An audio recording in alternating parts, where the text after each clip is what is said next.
Hello, we're live and hopefully everything's okay technically. I had to do some things to my phone because I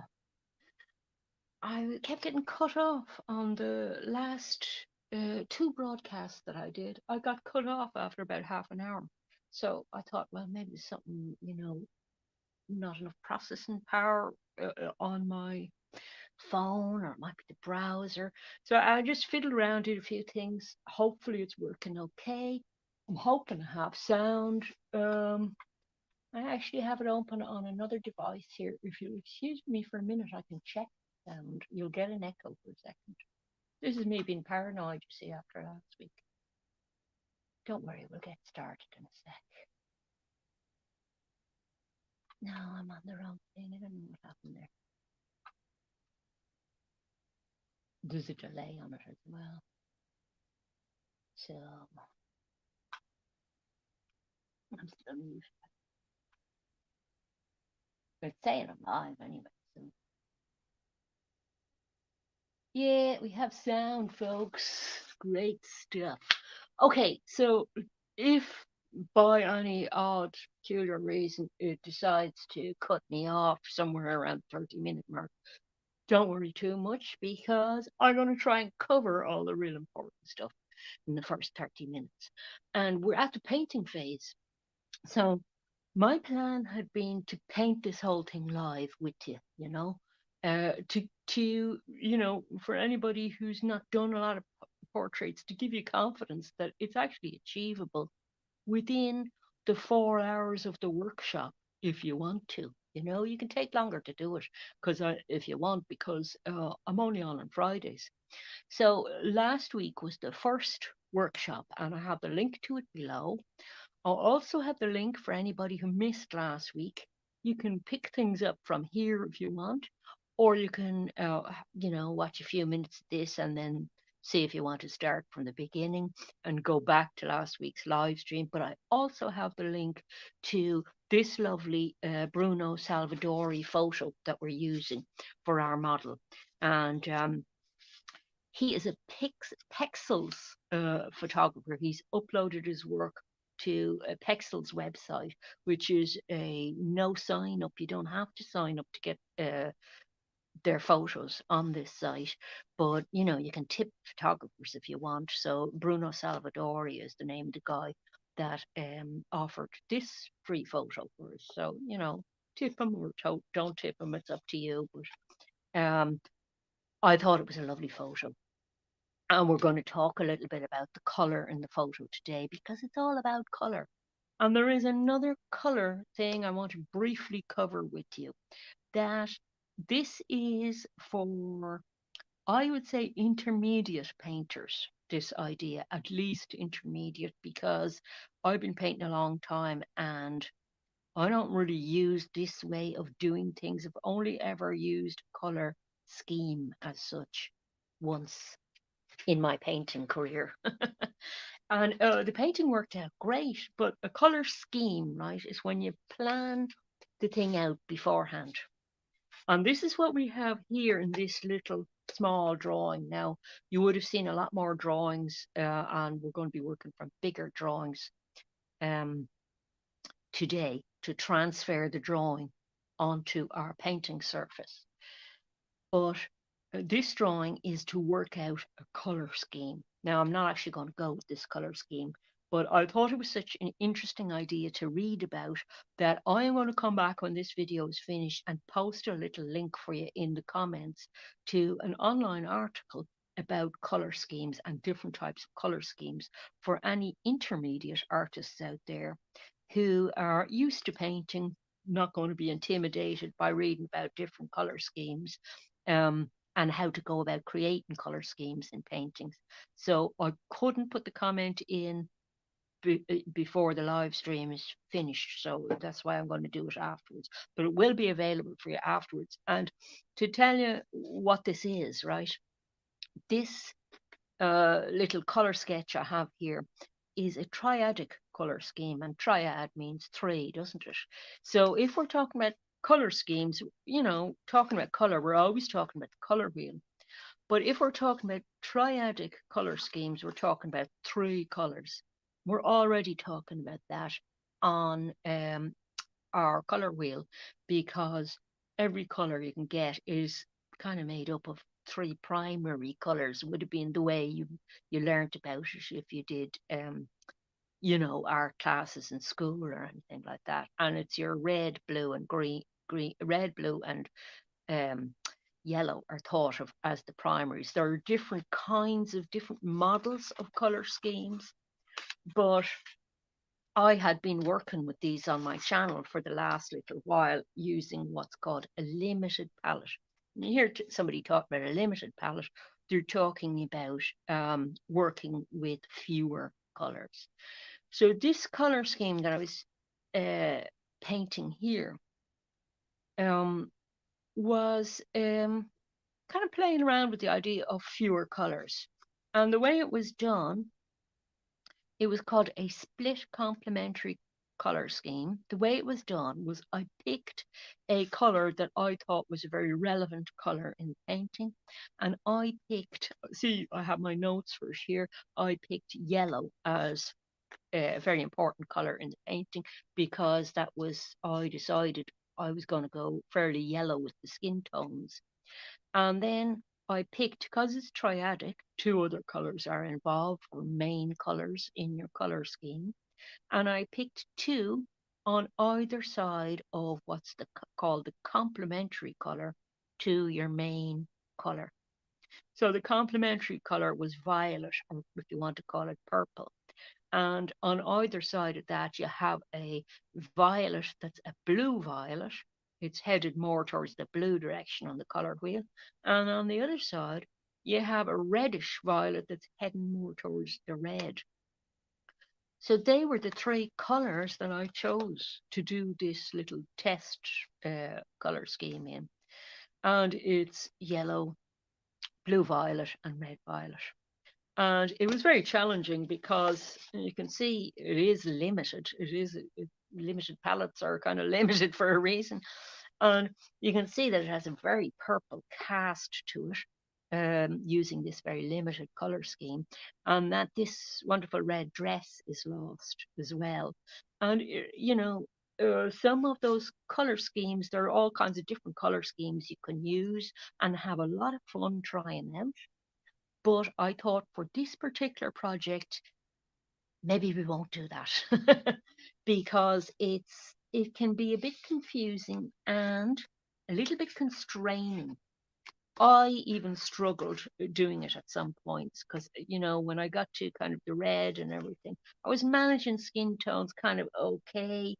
But when I got to the red, I just got frustrated because I said, no, I don't care if it would have been, and this is the point of these color schemes, limited color schemes, is that um, you're aiming for a very harmonious finished piece because you're using less colors and you're always mixing the same three colors, you see. But I just said, I don't care. I like the kind of jarringness of that red. And I think that Bruno Salvadori, the guy who did the painting, did that on purpose. He had we've changed the shape of the picture. I have anyway. The original picture, when you download it, you see that it's a landscape, not a portrait format like I have. But I liked the portrait format, so I decided to make it my own to go with that. But he's got a lot more happening over here, and although it does have a lot of purple happening in it, he's a lot of lovely browns, but this red is really the star of the show for me in the portrait. And we were talking last week about how you make a portrait your own, and this portrait, I kind of chose it in the first place because I chose that photo because I liked the way it wasn't just a head, it's the whole figure in the interior that gives you some kind of psychological insight into the sitter. And, if you have a sitter in front of you, you're going to have to think about these things. You're not, maybe you're somebody who likes working from photos, but I think it's preferable in a way to have the option of having a sitter on front of you. Then you can take photos as well if you want.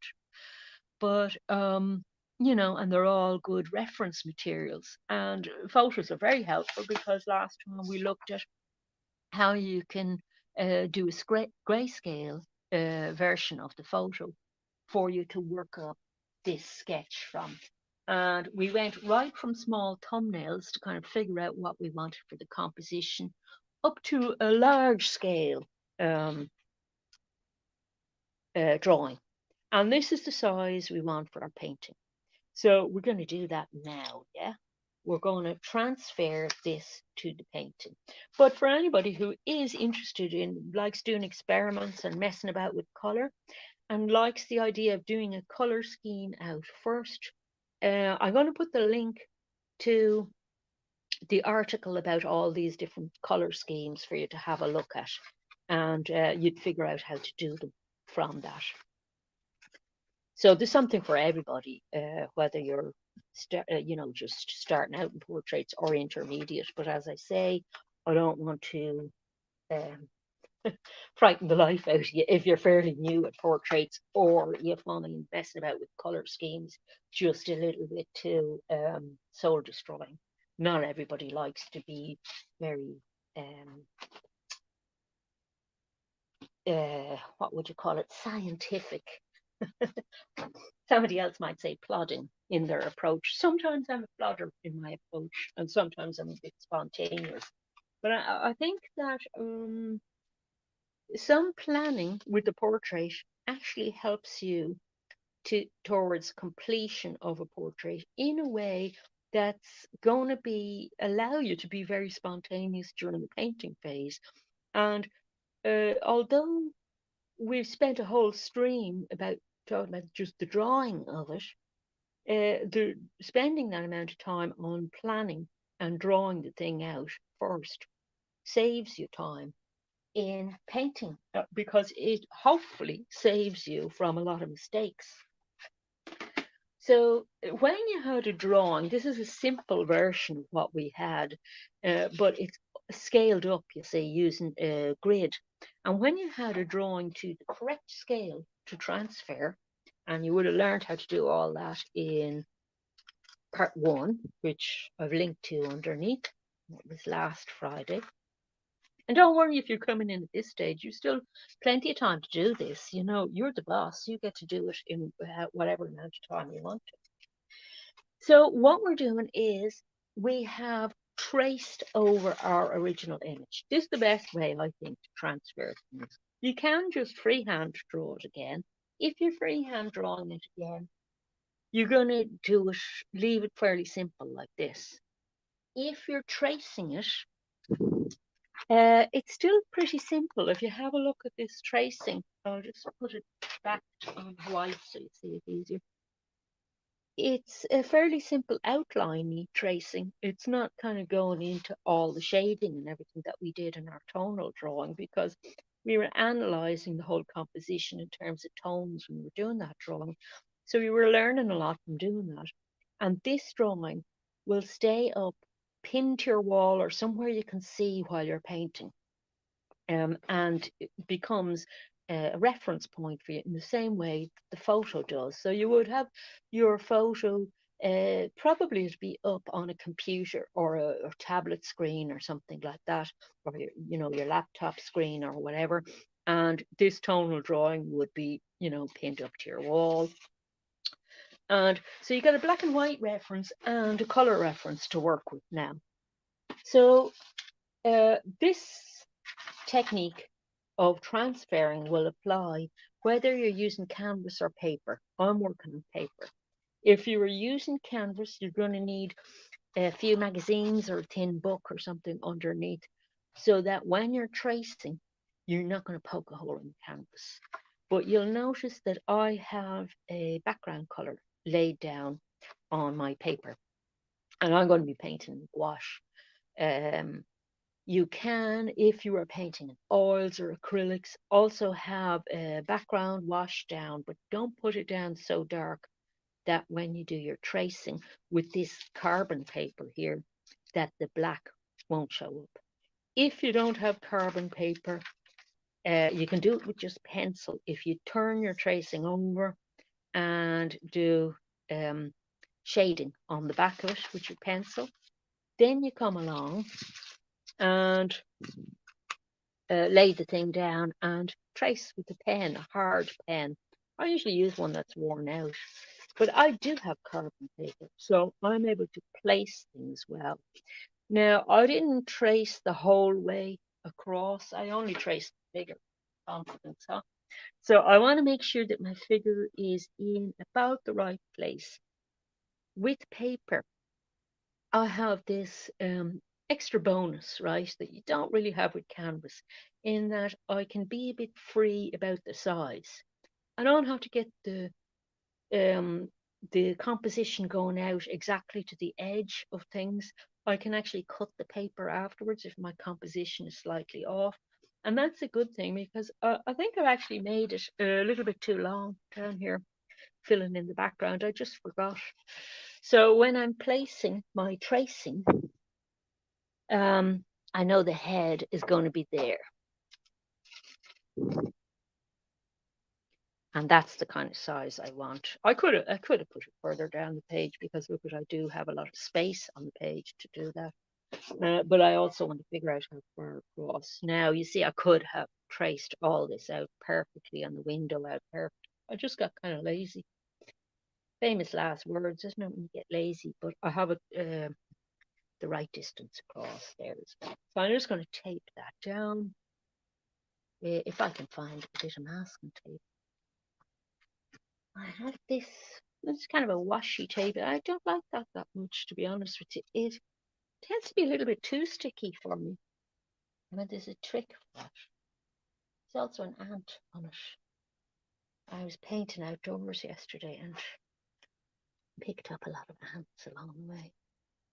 Okay, so this is just a very temporary way of holding things down because I am going to be doing this kind of thing as I trace.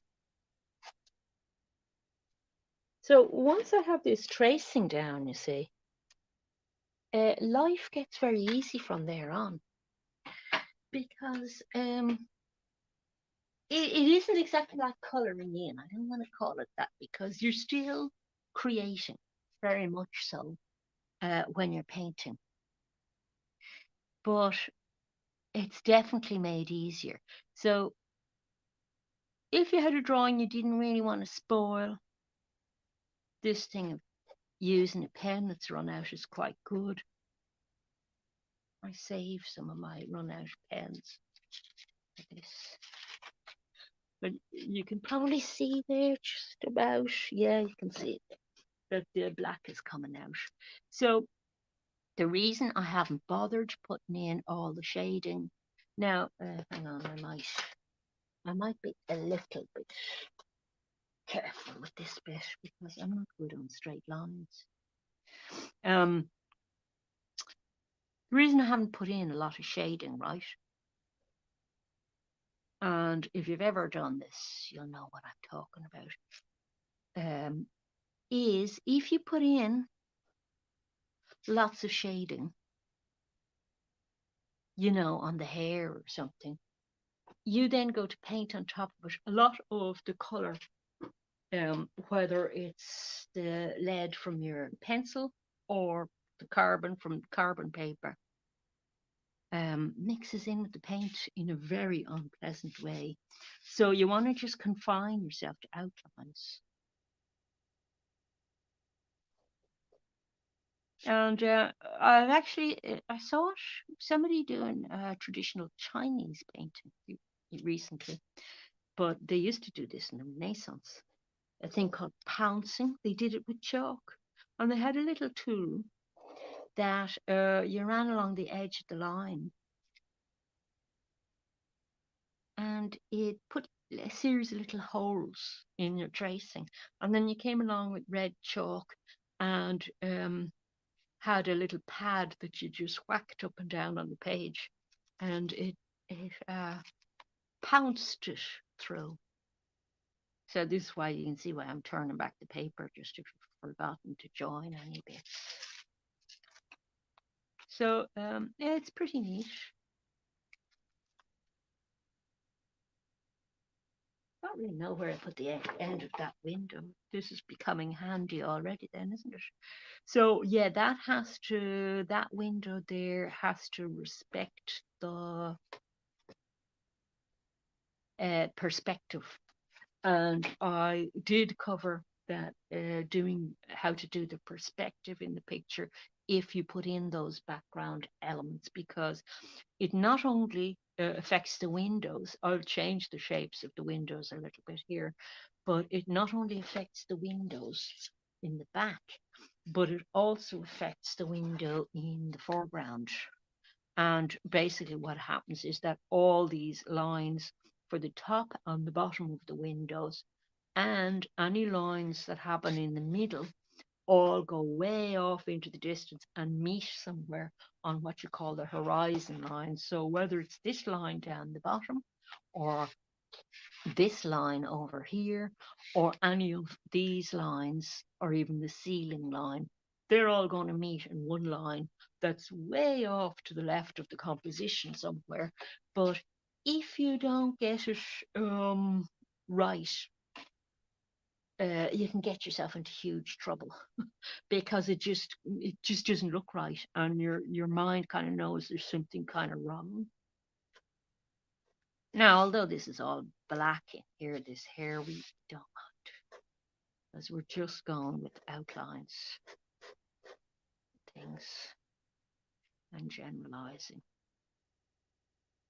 And then I'm going to come along and I'm going to check that I haven't missed any lines. And there are a couple of really important parts in this, I think, for compositionally. This little space and this negative space here are actually quite important in the composition, but they're also important for helping you trace things. Because if you have a look here, it sort of tells you where elbows are when you don't have a lot of detail in where the fold of the arm is. So having that tracing down and knowing that you don't have to kind of sweat it at all during the tracing of things is hugely helpful.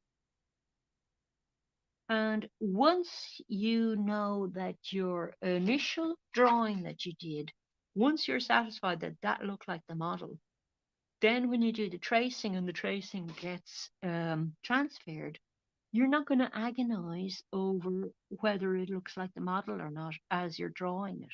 Because when you trace the outlines, you might actually look at it and say, that doesn't look like the model. Am I getting it right?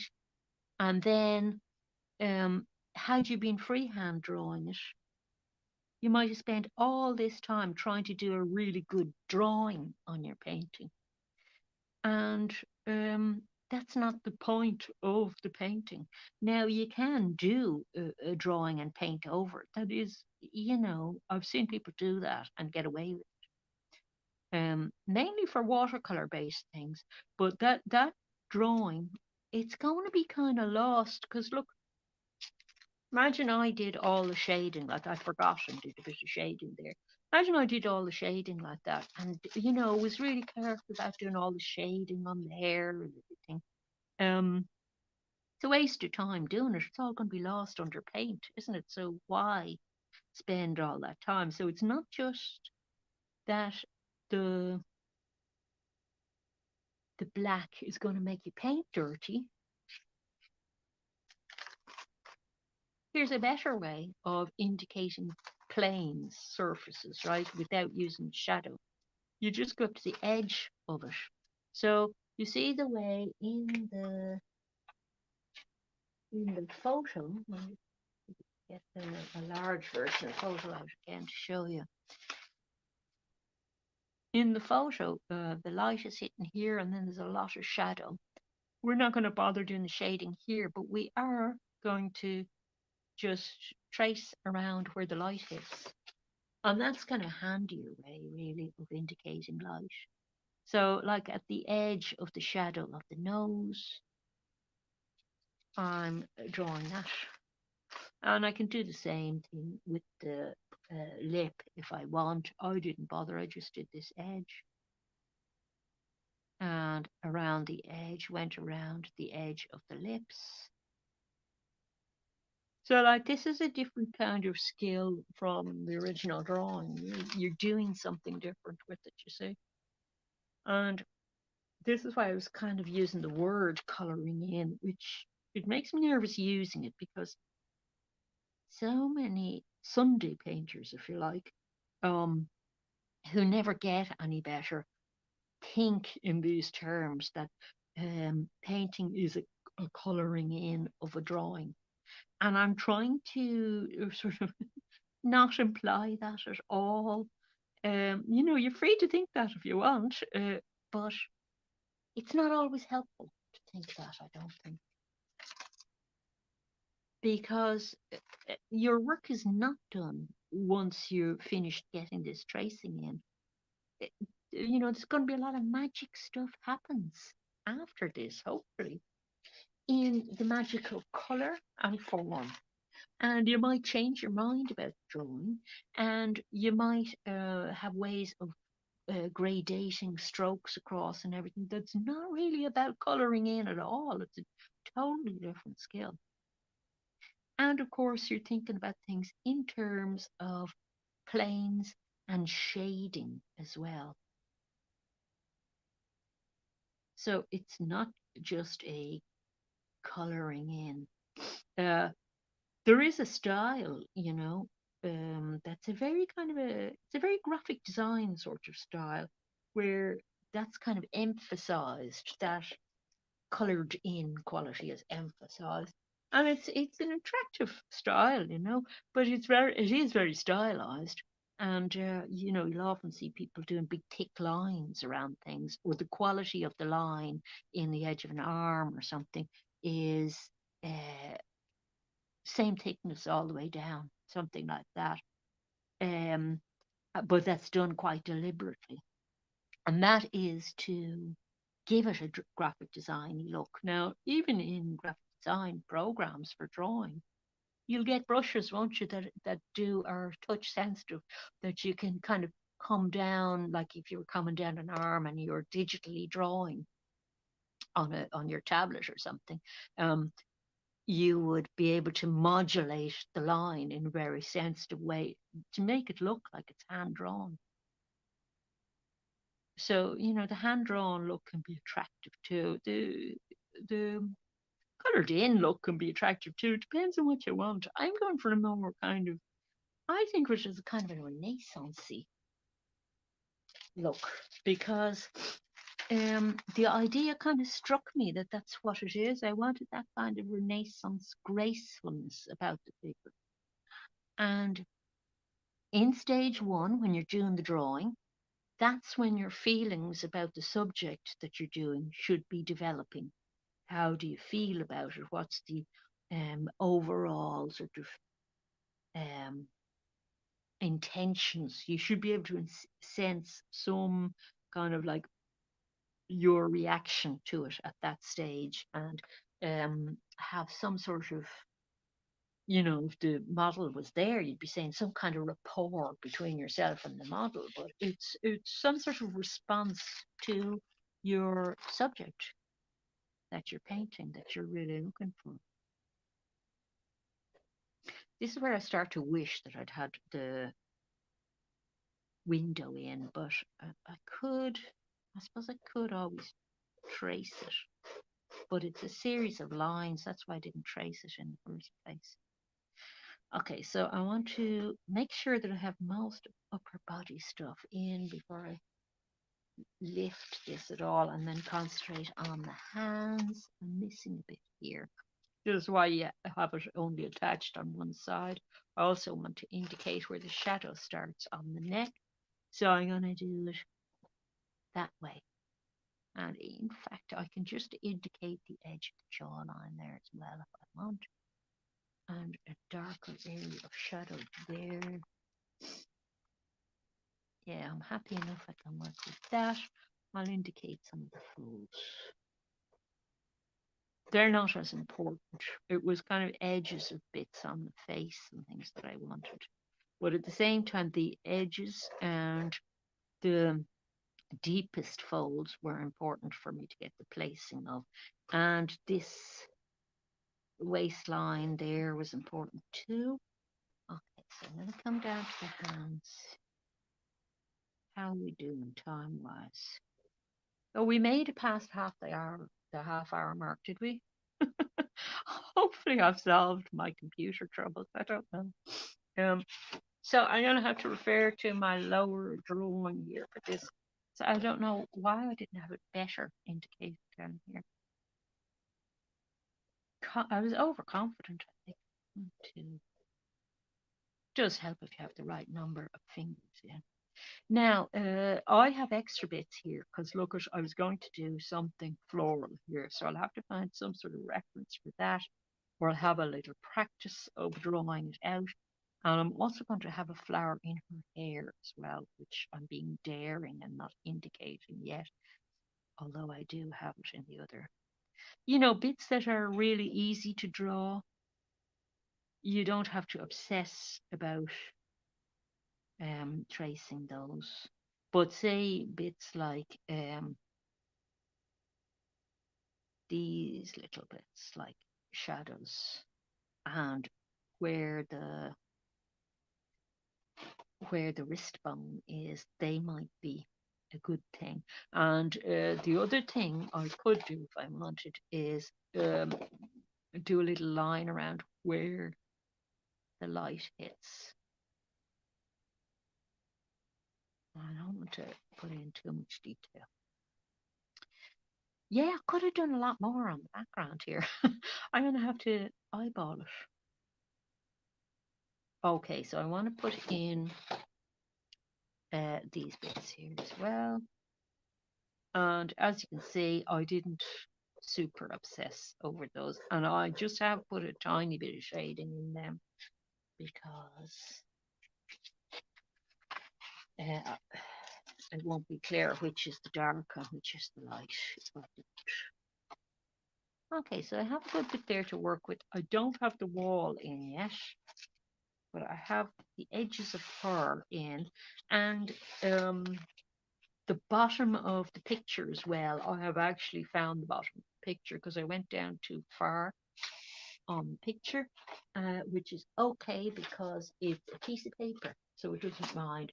So the way that this would be framed, you see, would be it's gouache, so it would be under glass to protect it. Where did I have that? I was using a little piece of plastic. I don't know where I put it. I always do that. I put things down and then have them in my hand 1 minute and then they disappear the next minute. Doesn't matter. I'll find an edge of a piece of paper. I'm actually just looking for something to do this line with. Of the wall.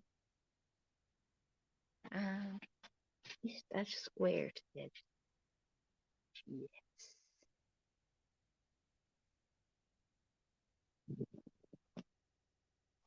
And then we can see where we're at and we can start thinking of colour. So you see how fast that was to do. Okay, I've still to do the window, but it's pretty fast. I might as well do the window.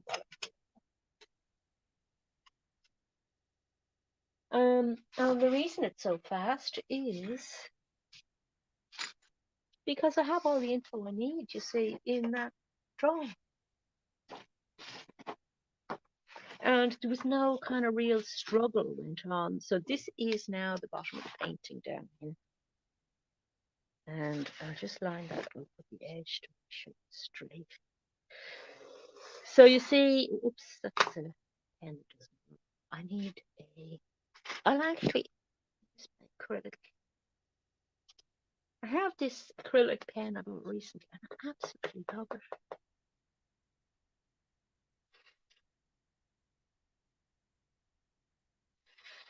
Oh, I'll go down a bit lower than that because look, it's hitting off the edge of the hand. Sorry. Give me finger.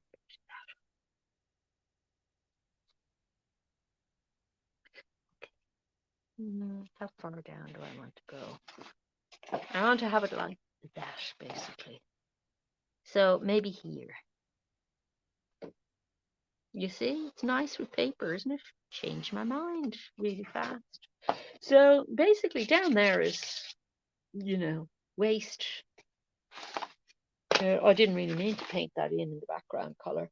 Now your background color, you might want to do with that purpley color because you might see the color differently than I see it. You might see it when you look at this picture, printed out. It's very, well, it depends on what way your printer is set, but it's very, very browny. And this side is very dark. You can't really see it, but on a screen, it's quite kind of dark bluey purples. And I thought were very attractive. So I thought, okay, if we're talking about color schemes, right? This kind of overall color cast, if you like, to me, it's kind of a purple. And I'm going to go with that because I like that. But there is going to be brown in it as well, but there's going to be that purpliness coming through. So it actually makes sense to do the whole thing purple. But the thing is, if you're doing a background for something, I would advise you go with neutral colors. Like, for example, I was priming just ordinary cardboard for painting outside today with gesso, and I added a little bit of acrylic into it. And I primed it grey because it's a nice neutral colour, and that purple is a fairly neutrally colour as well. That other colours won't it won't disturb your reading of other colours too much. It does influence your other colours, but sometimes it is nicer working with the background colour than it is working with white in the background, unless your picture is very white. But ours isn't. Look, our picture is very dark. So it makes sense to use a colour, doesn't it? Like you could go with a neutral earth tone if you wanted to. But when you look at the painting, you realize there's a lot of work done for you if you do that. Because let's say you went with a brownie, say you saw it like this printed out photo and it looked very brown to you. If you went with a kind of earth tone neutral, by the time you come along to put in mid-tones and highlights and things, all this kind of work is kind of done for you. So it's the same idea, working smart, Okay, so I'm just going to indicate the line for the window over here because sorry, I'm after belting the camera there, so you're shaking. Okay, so I want to figure out how far across the window starts. And you see how much more work this is than just doing the tracing. But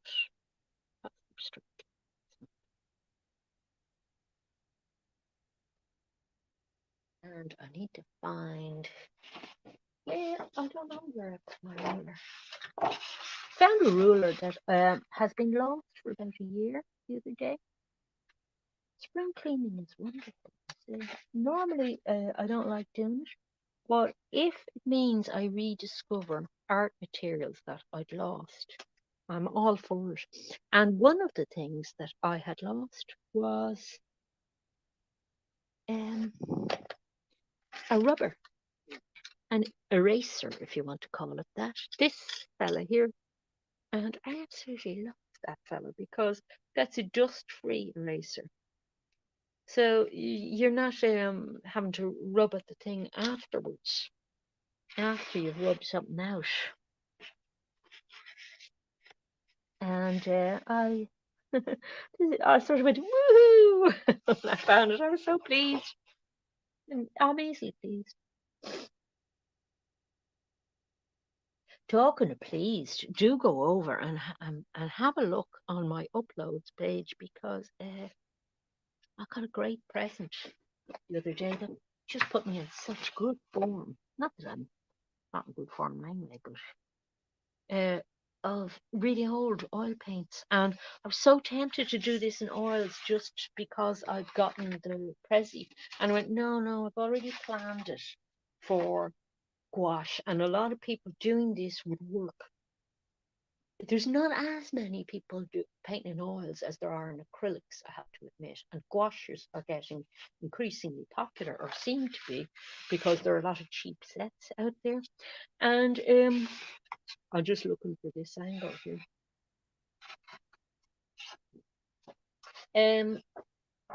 I thought, yeah, I think most people might be working in acrylic, something acrylic-y. Maybe not, maybe I'm wrong, but they might prefer to see this done in something water-based. I can't really satisfy the watercolors people because the approach is very different from watercolors, you know. But I can certainly help out the other people, I think, by using the medium that they work in. And you know, I like acrylics and gouache as well. So I'm actually just transferring across the angle for the bottom of the window by holding it up to the other picture and bringing it across there to get it at the edge of that window. So, you know, that's a reference to the vanishing point way out there. I'll have to get a bit finickier about that when I come along to paint that bit. So, but we're ready to paint, basically. And I don't think the live stream has cut out on me, so I think I might, fingers crossed, have solved the phone problem. So I know what it was. It was that my cache in Google or in Chrome specifically had to be cleared on the phone. I think that was it. I don't think it was even a freeing up storage issue. Okay, so you might have noticed something weird about this. If you were watching last week, I mentioned it. The head. I have actually done the head slightly bigger than in the photo. And it's not as obvious in this drawing because this was a different scaled up drawing. The head is smaller again in this drawing. But I kind of liked the head a bit bigger. And if I'd had a model, right, I don't know if that would be an issue. Let's say it was a commission for somebody. You do have to take these into account, these issues, because sometimes portraits are commissions for people. Now, if I depart too much from the photograph for a commission,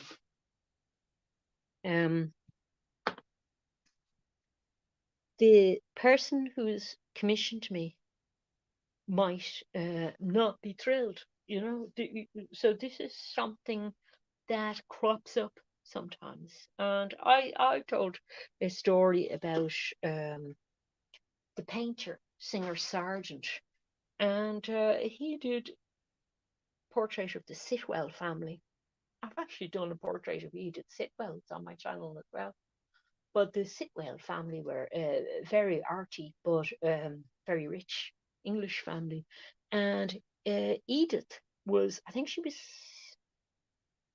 either 8 or 12, I can't remember which in the portrait. And the father complained that Sargent had made her nose too big, and he he didn't like his daughter's nose. He actually, she had some bone disease and had all sorts of health problems as a result. But the father was a bit cruel about his daughter's appearance and everything.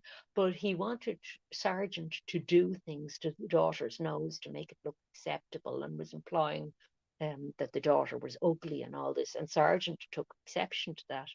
And the story goes that he did make the daughter prettier, but made the father uglier. Now, I don't know if it's true or not. It's a beautiful portrait. I'll have it there on my community tab page if you want to scroll down and have a look at it.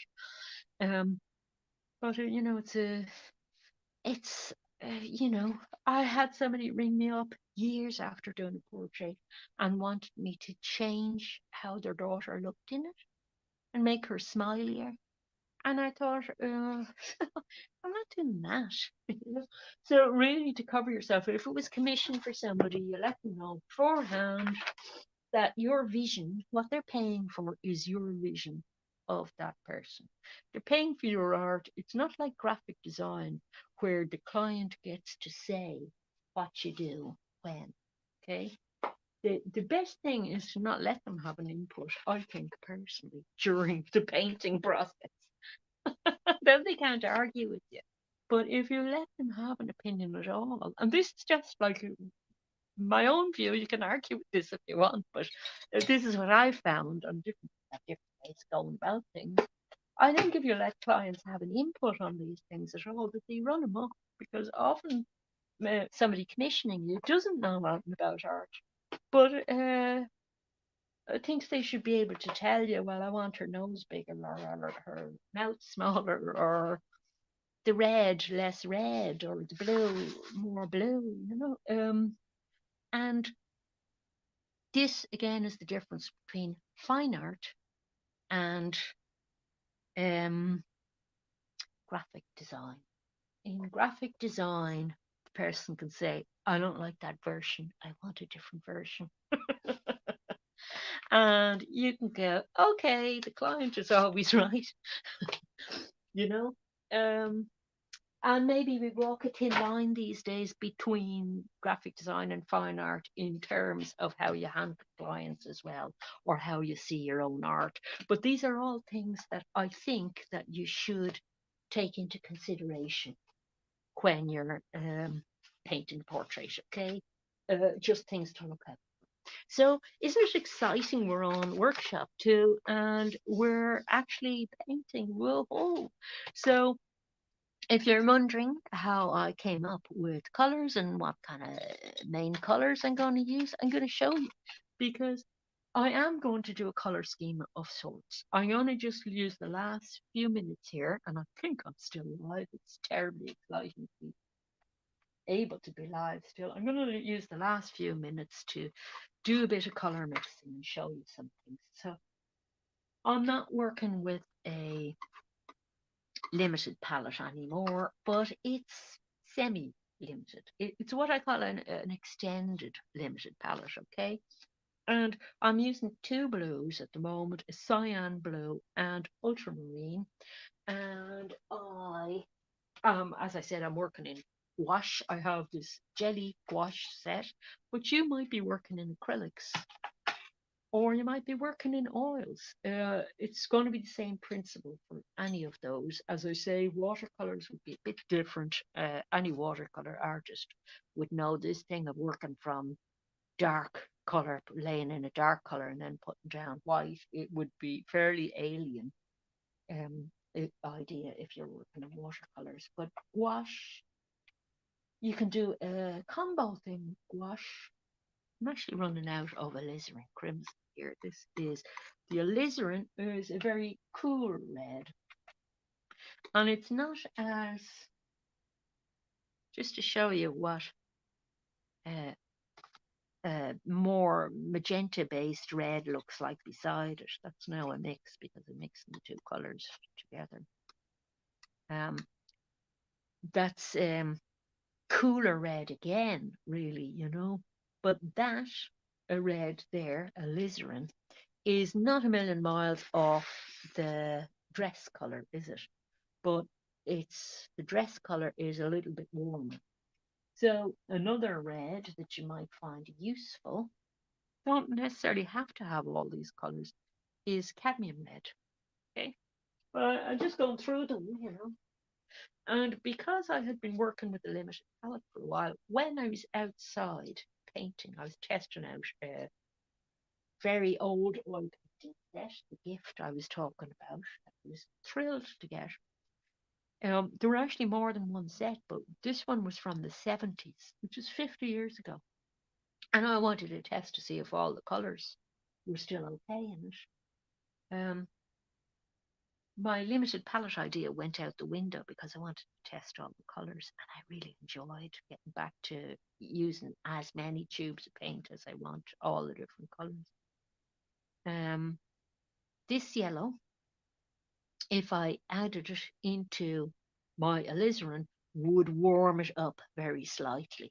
So we can start kind of figuring out some colours now. So you can do this in a sketch pad or a different piece of paper. This is a kind of a modified version of colour planning. Okay, this is more a colour matching sort of an idea. So we're going to see if we can match some of the colors in the picture. And the picture I have in front of me is going to be a little bit different from what's happening on my screen if I look at it on the screen. And I would prefer to do this picture working from a screen because I can zoom in and out on areas and it's nice. So on my screen, and everybody's screen is going to be different. And you can do color corrections, don't forget, or put filters on or whatever you want to do yourself to alter color slightly. Or you can also tell a few creative lies about colors. Now, I'm just going to use this as like a testing page. And one other thing I want to get a little scrap of paper.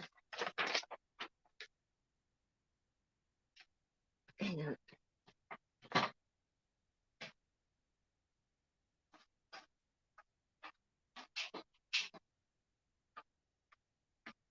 This is another thing I got with the paper, but it's very, very bad paper, so it's only really good for this.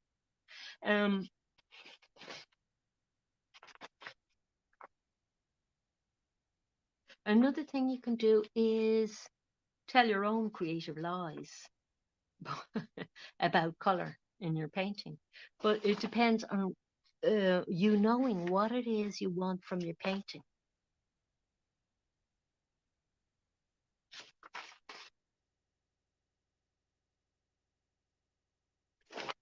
There it is, there, warmer color. And that works on my screen as well. So it's a alizarin and a primary yellow, I would call this. But, you know, it's towards a lemon yellow color. And you can actually write that out if you want, you know. So you can have, these are like kind of swatches. And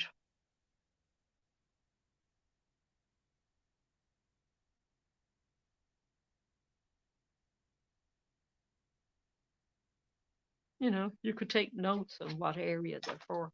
So that dress is very important in the picture, okay? Other things that are very important colors in the picture are the background. There's just so much background in it, isn't there really, you know? So the background isn't all that purpley base color that I have. There's the browny color in it as well. But I'm going to try and get the skin color first, I think.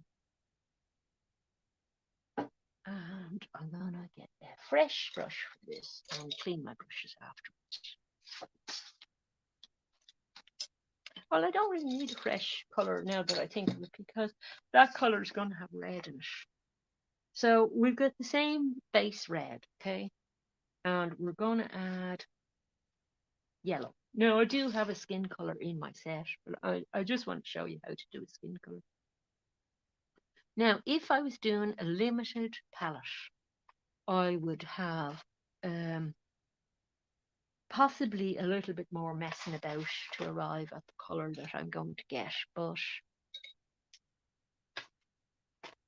hang on, I'm looking for a palette knife to take colors out of this because I don't like getting the colors dirty, so I usually just do this kind of thing.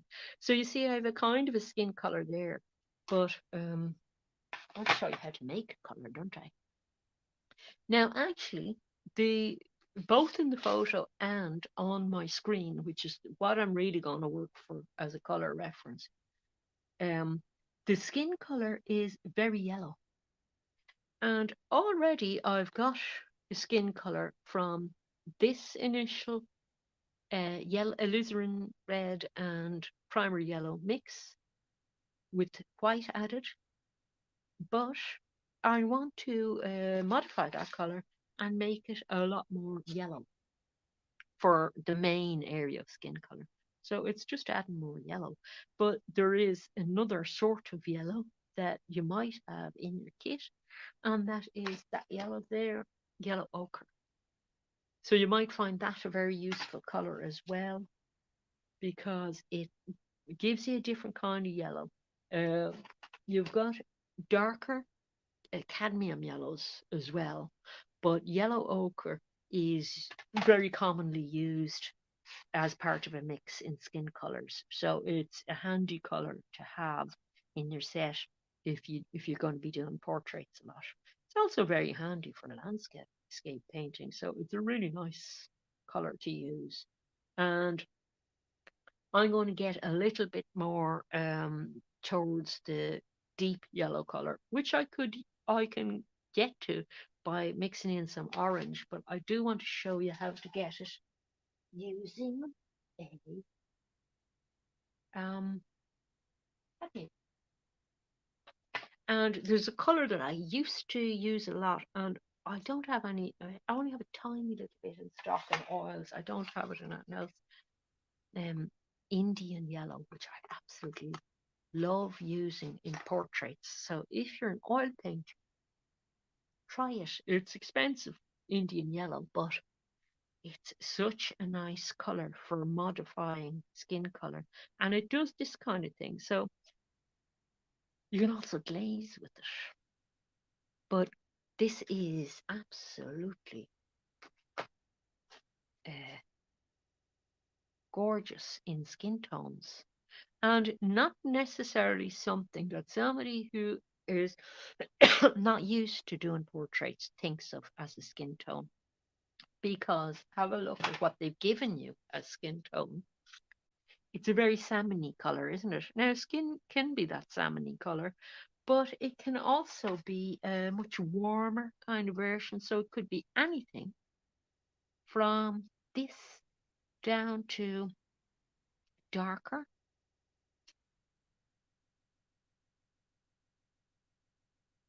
up to a that more salmony color with like a lot more white, and it can also have blue in it. Now, the area with blue in it, we're going to be using some of the background qualities to bring that blue through. And one of the things about gouache is that your background actually make color actually mixes with the color, because gouache reanimates. It goes wet again if you mess with it too much. So that can be a good thing or a bad thing depending on what you like in paint. But it could be something I could actually work with. But um, otherwise, right, if you're looking to make skin tones, you're looking at sometimes having some blues in them. And I suppose the area on this one that we're seeing a lot of blues is down here. So we're seeing a browny blue. So if you're going to mix that up from scratch, you're going to your alizarin again and your ultramarine blue. Okay, and you've got that breastbone color. And use what's on your palette to have a warmer version of it or a lighter version or a bluer version. You see all the little changes you can make. So I would say to you that maybe if you're somebody who doesn't paint portraits a lot, that you might really enjoy doing this little exercise here. Before you actually start onto the painting, I know I said we'd start painting today, but I didn't say we'd start painting on the painting, but we will next week. But you could do a bit of practice run of your colors because there's a lot happening with the skin color in this painting. And don't forget, on a computer or a tablet, you can zoom in and out to particular areas and really have a look at the color. So, um, all of the ranges from browns to blues to yellows and reds and everything, they're all in the skin color, you see. So you could have a great time figuring out skin colors from that. And we haven't even looked at the colors really in the background yet. But, you know, before you start actually painting on your surface, um, that can be a confidence boost that you really have a handle on the colors. So you don't have to do that. You could just, you know, head straight into the painting. And next week is the third session in the 4 sessions. So we'll be doing Trojan work next week in getting quite a lot of the thing done. I don't want to work on things in the meantime because I want to try and prove to you that it can be done in 4 hours. So I might come unstuck. But like, if I don't get it done in the 4 hours, you'll be able to go, told you wouldn't, But we'll get there. It can be done in 4 hours. Okay, well, I hope you got something good out of that. And remember that if you're into the thing I was talking about earlier when I was showing you this split complementary color scheme here, if you're interested in learning about different color schemes, I'm going to now, when I turn off the live stream, I'm going to head into comments and post you a link to that really interesting article about it that shows you various different color schemes. I'm going to post that link in the comments. Okay, so it just remains to say happy painting and enjoy your enjoy doing your portrait, and I'll see you next week. And you probably have some painting done on it by then. And don't forget that the link to the first one, if you didn't get to see that, is down below in the description area under the video. So thanks very much for watching, and I'll see you soon. Take care.